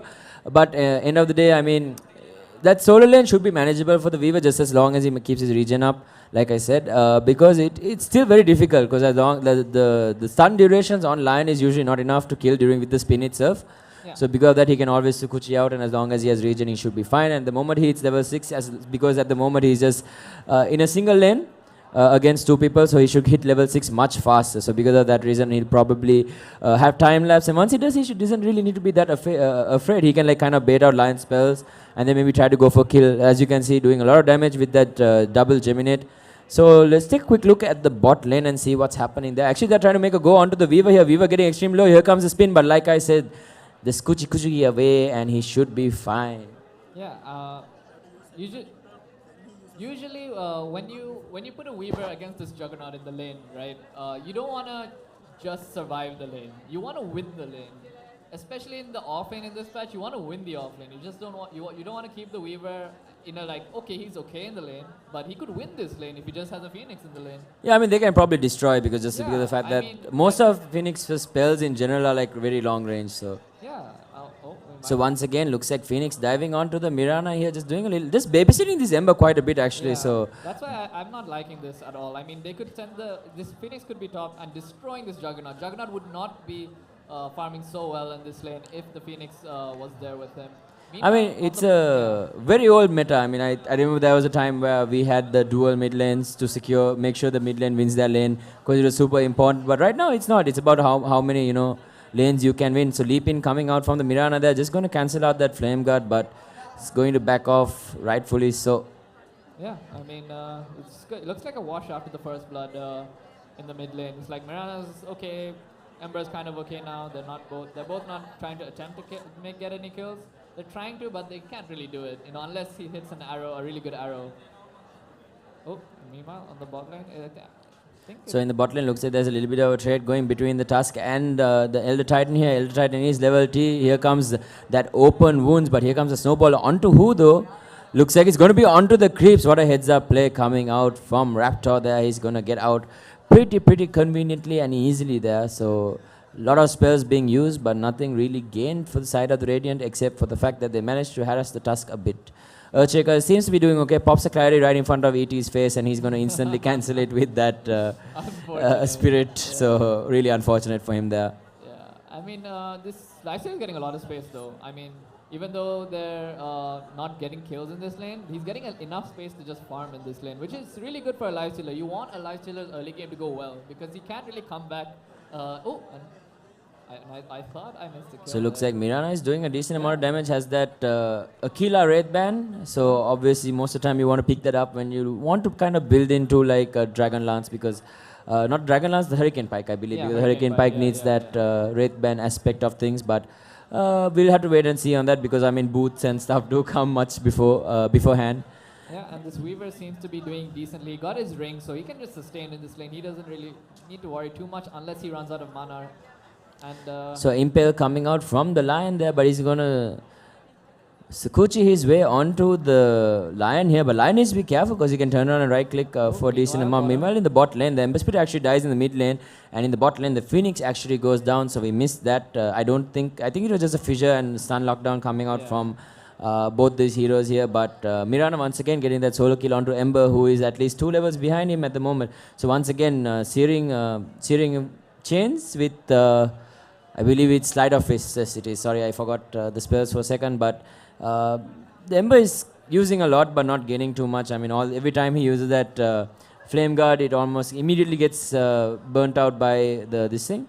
I actually don't feel like, maybe Side of Fist is not really the best pickup here. Maybe, maybe having that extra level in Searing Chains gives you a bit more damage as well as lockdown. It's pretty good to have actually against someone with a lot of mobility like Mirana. yeah, I mean, don't you just go to the jungle here though? Like, you keep coming to lane, you're not getting many creeps, you're just getting harassed, and you're staying in the lane, and you're risking your life most of the time when you're staying in the lane with Mirana. If you just give Phoenix the lane and just make him soak up experience and go to the jungle, maybe that could have been a better play.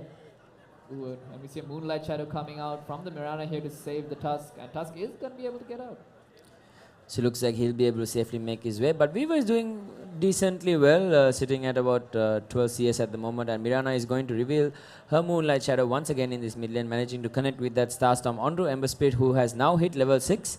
So he does have access to his remnants. Yeah. So that is going to help him boost his farm quite a bit, just because of the fact that you can TP into different lanes and obviously travel back to your remnant. Having a bottle also helps a bit decent amount, but looks like bot lane, looks like they might want to make a go here, but looks like Earthshaker is in a good position, has gone for the right build actually against the Lifestealer. Usually you want to get those levels in Enchant Totem, but end of the day it's very difficult to win a lane against Lifestealer as Earthshaker, just because of the fact that you're a strength hero, and Lifestealer, if he knows what he is doing, he can get his health back pretty easily with open wounds. But looks like there's a tornado coming, a snowball coming into the mid lane, and with the double damage, a really quick and easy kill. And obviously because Ember Spirit did not have enough mana to use his remnants, he was brought down. On the top lane, we were just solo killing the Lion. Lion just not walking into his tower, instead takes the path away from his tower and dies over there. So like I said, I mean, you can just bait out most of Lion's spells and just bring him down. Like I said, the Germinate does a lot of damage, and even the Juggernaut is going to feel extremely pressured, as you can see. Other thing that I want to talk about was basically the fact that Viva in general is obviously a tough kill to get, and that, if you don't have the vision, open wound is actually coming down on the coming out on the bot lane, and really good save coming out from Tusk here, taping into the bot lane, and that might be enough to save the Earthshaker as well as the Tusk. What a play coming out! Like, looks like we were right about Raptor on his Tusk name. So I told you the snowballs are going to be amazing. and also what I was trying to say about the Viva was that he wanted his Papadam, he got the Papadam. So yeah. So he's basically outplaying these two here. I mean, these two could have applied a lot more pressure onto the Weaver earlier. Oh, and we see another kill onto the Elder Titan in the bot lane. So rotation coming out from Mirana here, but looks like the Phoenix might be able to grab that rune, and really long range snowball coming out. Will he be able to get this arrow? Yes, it does connect, and that is going to be another kill going towards this Mirana, already on a mega kill streak. So basically she has 5 kills and they have 7 kills on the board. So that's saying something to how well this Mirana player is playing. Yeah, I mean, Mirana's playing extremely well. Getting solo kills mid is such a good, it's such a good indication of how well you know the matchup and how you know when to push your limit in that matchup. I mean, Ember Spirit still has the potential to kind of outplay the Mirana itself with the triple remnants, but that's only if she makes a very, very bad judgment in error. But once again, open wounds coming out onto the bot lane here. Managed to kill the Weaver in the top lane before he got the time lapse off, but maybe this time they actually managed to get away on the Earthshaker. I wonder how he got out. Looks like he TP'd. Yeah, it looks like out. he TP'd out. Yeah, they don't have any stuns in the bot lane, so there's no way to cancel that. Lifestealer doesn't do burst damage. He just kind of whittles you down slowly with a few right clicks. So he just got out with the TP. And meanwhile, on the top lane, this Weaver actually just playing a bit too cocky after that. He thought that he could just keep harassing this Lion, but Lion was ready with a sentry, and they kill him pretty easily. They did expend the Omni Slash for that as well. Yeah, I mean, probably started off with maybe Blade Fury and then managed to do a decent amount of damage. And while he was invis, they managed to get controlled up by the Lion, or maybe just turn back trying to be a bit too cocky, or maybe even chasing the Lion for that fact. Just after getting that kill on the Lion, thinks, you know, maybe I can get another one. Maybe I can snag a few more right clicks onto that Lion to get him low. But in the end, he does take a fall. And we see a lot of both teams are just content with farming right now. I mean, the mid lane tower has been taken a lot of damage. So this is a really good thing for the side of the Panda Empire, because having that mid tower down gives you so much space into the jungle and gives you a lot of leeway into making really good and well-timed smoke ganks. I mean, so looks like a snowball coming out onto the lifesteal here. Nice ice shard blocks. Actually might be able to. Oh, what a nice stun coming out from the Earthshaker. The Echo Stamp coming out onto 2. Will there be enough follow-up to bring down this lifestealer? Looks like there might not be. Nice impale onto 2, but finger onto a creep there. Not sure exactly what happened there, but that creep really felt it. And here comes the Ember Spirit. Nice searing chain. Going to connect onto the Mirana. Also comes in. That enchant totem hit going to do a lot of damage onto the lifestealer. Mirana going to leap in with that double damage. Ember Spirit might not make it out of here. Has one more spirit. He's going to run into the creeps, and that vision is going to be enough for Mirana to get that last hit. And a double kill going the way of the Mirana. So Mirana's rotation going to help them secure that almost dreadful engagement. Yeah. Papadam not so great with that finger of death though. Yeah, I mean, did you see that Earthshaker play though? He killed someone, he echo slammed, he got slept by the Elder Titan. Then he went to the shop, bought a Blink Dagger, came back and killed got a double enchant totem onto the 2 Radiant heroes, and that resulted in the other 2 kills. So super good play coming out from the Earthshaker, just having that presence of mind to get the Blink Dagger and come back into that fight and make an impact. Meanwhile, on the top lane, Lion and Juggernaut expend all their spells onto Weaver, even using Omni Slash, and Weaver just uses time lapse to get out. And also, on the other side, we see... Oh, the arrow actually connects onto the lifesteal here, but the Tusk might be able to use shards to block all of them out here, but looks like they do not have the most important thing when you're dealing with a Mirana. Detection. Yes. Invisibility is invincibility. Yeah. That's... I mean... The courier just came and bought him a sentry ward.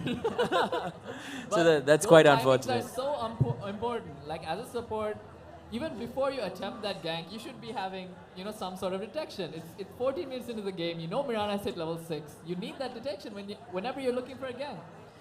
But you know, most of the time, I'm not a huge fan of picking up Moonlight Shadow at 6. I mean, if you're playing like a support kind of Mirana, it's perfectly fine. But I do really like those value in the extra points in Leap or Arrow if I want that extra nuke. So I feel like just maxing out Starstorm and getting a few more extra levels on something else is much more valuable. But that's just my personal preference. But looks like they're going to try and make a go onto Weaver here. The Phoenix's Fire Spirits are there, but looks like it's not going to be enough. Omni Slash. Looks like it's not available. Here comes the Earth Spirit. Is going to connect onto Mirana. Actually, no, it does not. The egg also being used, but looks like nothing is going to happen. Really weird movement coming out. Tusk also coming into this fight. It's a 5-on-3 engagement. Snowball deep into enemy lines. Yes, Tusk might not be able to make it out. Blade Fury coming out from the Juggernaut. They're probably going to bring down the Elder Titan as well. Ember Spirit not in the right place. Once again, getting controlled up by that Lion, and Mirana just laying it into him. Yeah, I see a lot of mid players in this tournament. When they're behind, they think that fighting in team fights when you don't have farm is the best way to get more farm. Like, you're under farmed. You really need to get back, take a seat, and to get some farm before you join any fights. As soon as you join a fight, you're already under farmed. You don't have the items to take that fight. You just avoid the fight, maybe split push a bit, get that farm, and then when you're strong enough, you take the fight. If you take a fight, everyone keeps taking fights when they're under farm. So, not really like that about the mid laners so far. No, I mean sometimes rotating into a different lane to get a kill is a different story, but taking on full 5-on-5 fights when you're so far behind is not really the best idea. Obviously, they did see the Earthshaker, revealing his Blink Dagger, so they are pretty far behind. And if they take an Echo to the face, it's not going to be pretty. So, not something that they want to see. Yeah, and meanwhile, I mean, we can see the Dire team doing a really good job in securing objectives. Like they grouped up as 5, got a kill, and then looked to take the tower after that. They knew that, and we see a kill actually. Oh, there was a Echo Slam somewhere? No, he just died. I'm not too sure. No, there was an echo slam somewhere. I heard the doo. Okay, so it was Yeah, an there echo slam was. to just kill So the yeah, it Weaver was. over there. Oh, looks like the echo slam alone just killed the Weaver. Okay, that I was not expecting that. Just an echo slam to kill the bug. Bug went flat. And meanwhile, we see this lion just standing AFK. Oh, the Ember actually missing his hearing chains. They're going to start getting a nice stun onto the Phoenix, but Yeah. Lion was like, oh, I'm just going to Yeah. stand where the Weaver died and die myself. Look at the trees, just enjoy the view. And we see Iski taking down this T1 tower mid. Oh, you might see a snowball as well. Oh, nice. Almost really good side of his dodge, but the arrow will not be enough. Oh, no! The Ember Spirit's Remnant was not enough to get over the ledge of the ice shot there. Really unfortunate for him. Just having two, just how do you say, two, just quick fingers. Too quick. Two quick Should fingers. have just waited a split But then second when you say two longer. quick fingers, do you mean two or just two? No. It's TOO. Yeah. It's specified over there, but honestly, especially when you're using such a close remnant, you should understand that it takes time for a remnant to reach the certain distance before you press the button No, to. but to I'm go really to surprised that the Ember didn't even have a safety remnant out in the first place. Yeah, actually. Really interesting because usually when you're behind, you want to. Initiation onto the Weaver here. Don't even need it. Oh, They didn't even need echo. It was just blink with the enchant totem, fissure, another enchant, just two enchant totem hits and a fissure. Yeah, So this Weaver's life is going to be miserable. So top lane looks like Jagger is running after this Elder Titan, but here comes Mr. Ember Spirit, and once again he's going to miss his slide of his Searing Chains combination, but the Jug obviously had Delta spin out. Yeah, I mean, he was fine. Yeah. Nothing can really kill him in that situation. And meanwhile, we'll see the bottom lane being pushed by the Mirana. I'm actually really surprised. I'm really happy that they're looking at taking objectives. That as a team, I knew this team a little while ago, and they were really weak at taking objectives. And meanwhile, we see Iski.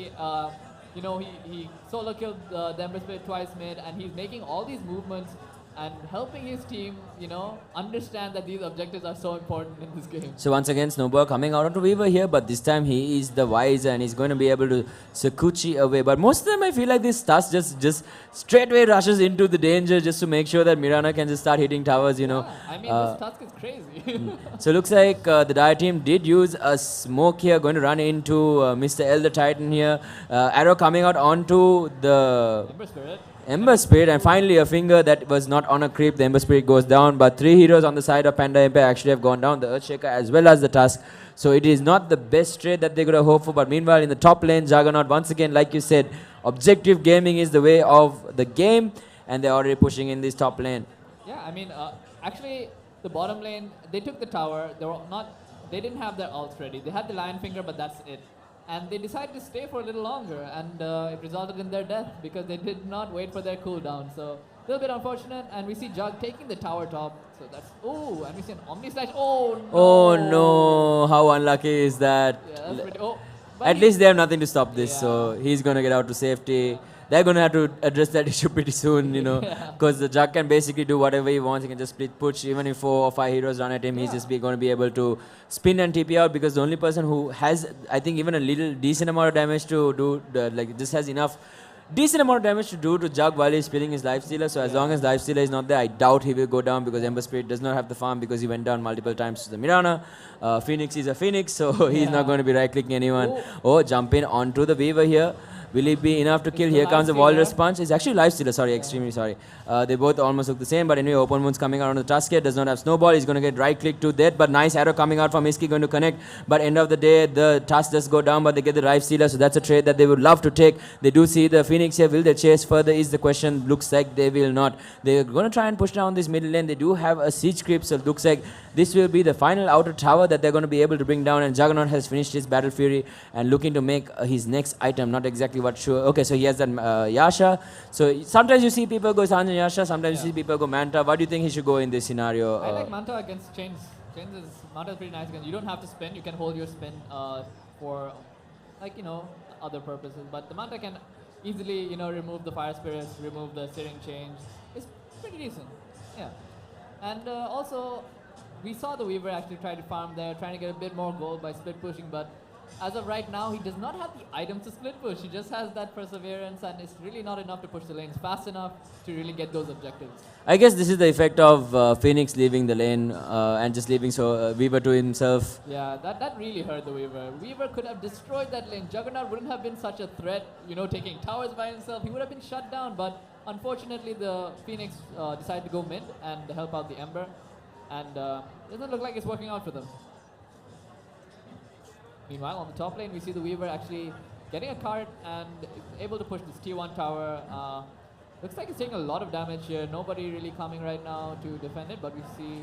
Oh, arrow was close, just clipping onto that range creep, unfortunately, and that is going to be the Weaver managing to get out, but the Mirana seems to be almost at the right place at the right time, just not being able to connect with that arrow, obviously, just because of the travel time. Yeah. It's not instant, so because of those reasons, obviously, you can't. Otherwise, every single time you use arrow, it's going to be a 5-second one, and that's never going to be pleasant for anyone. Probably be very rage-inducing, if you ask me, so... Yeah. Meanwhile, we see...